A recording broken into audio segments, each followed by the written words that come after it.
بسم اللہ الرحمن الرحیم۔ السلام علیکم ناظرین، امید ہے کہ آپ خیریت سے ہوں گے۔ آج ہم آپ کے لیے ایک بہت ہی دلچسپ ویڈیو لے کر حاضر ہوئے ہیں اور اس ویڈیو کا موضوع ہے ایک موچی کا قصہ۔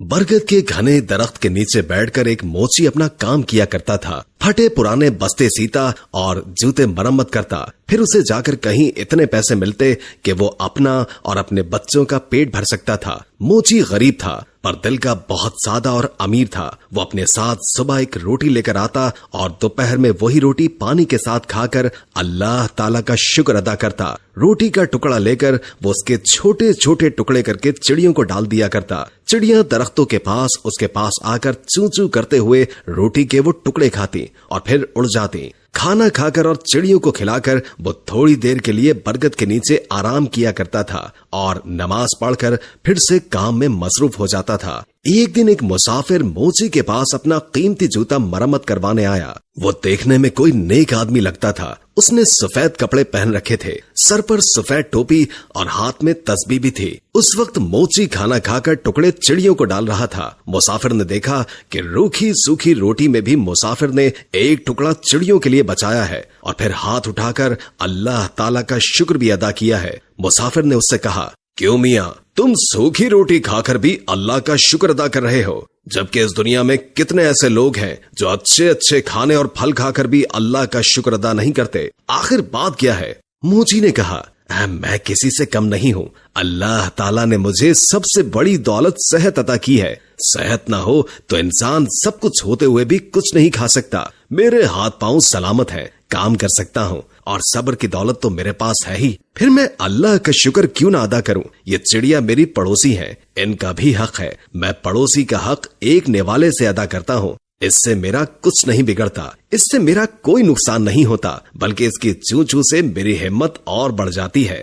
مسافر یہ سن کر بہت خوش ہوا۔ اس نے قرآن پاک کی چند آیات پڑھی۔ موچی نے وہ تمام آیات ادب سے سنی اور کہا، ان آیات کا مطلب مجھے بھی سمجھا دیجئے۔ تو مسافر نے کہا، ان آیات کا مطلب یہ ہے کہ اے اللہ، بادشاہی کا مالک تو ہی ہے، جس کو چاہے بادشاہی دے اور جس کو چاہے عزت دے، جس کو چاہے ذلت دے، تیرے ہی ہاتھ میں بھلائی ہے، بے شک تو ہر چیز پر قادر ہے۔ موچی نے مسافر کا جوتا مرمت کرتے ہوئے کہا، میں آپ سے مزدوری نہیں لوں گا، آپ مجھے چند آیات یاد کروا دیں، میں زبانی پڑھا کروں گا۔ مسافر نے موچی کو یہ آیات یاد کرائی اور سلام کر کے چلا گیا۔ اسے آج بہت خوشی تھی، اس نے آج بہت اچھا سودا کیا تھا۔ اس کو جب بھی وقت ملتا وہ یہ آیات پڑھتا رہتا تھا۔ یہ آیات اسے اتنی پیاری لگتی تھی کہ وہ ننھی منی چڑیوں کو بھی جھوم جھوم کر سناتا۔ چڑیا جب بھی چو چو کرتی وہ کہتا، واہ بھائی واہ، آخر تمہیں بھی آیات یاد ہو ہی گئیں۔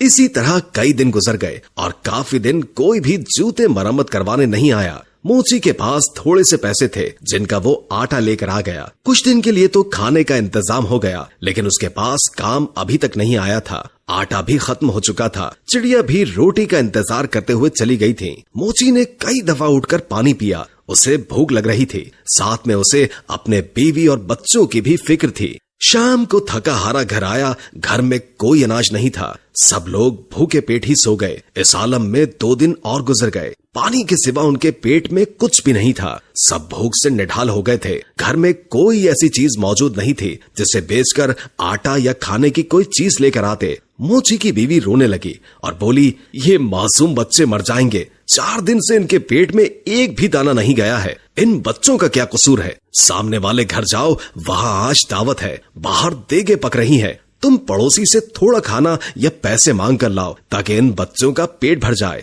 موچی اداس بیٹھا تھا، کہنے لگا، نیک بخت، سامنے والا پڑوسی بڑا گھمنڈی ہے، بے حد مغرور ہے، میں کسی کا احسان نہیں لینا چاہتا، مگر ان بچوں کی حالت مجھ سے دیکھی نہیں جا رہی، مجھے اس سے کوئی امید تو نہیں، پھر بھی اگر تم کہتی ہو تو میں چلا جاتا ہوں، شاید اللہ اس کے دل میں رحم ڈال دے۔ موچی اپنی پڑوسی کے پاس گیا اور اسے سلام کیا، ساتھ کہا کہ 4 دن کی بھوک نے مجھے مجبور کر دیا ہے کہ میں اپنے بچوں کے لیے آپ سے کھانا مانگنے آیا ہوں، یا کم سے کم آپ مجھے کچھ پیسے ہی ادھار دے دیں، میرے پاس جیسے ہی پیسوں کا انتظام ہوگا میں آپ کو واپس کر دوں گا۔ بچوں کی حالت مجھ سے دیکھی نہیں جا رہی، آپ کو یقین نہ آئے تو آپ میرے گھر چل کر دیکھ لیں، اگر آج بھی ان کو کھانے کو کچھ نہ ملا تو وہ مر جائیں گے۔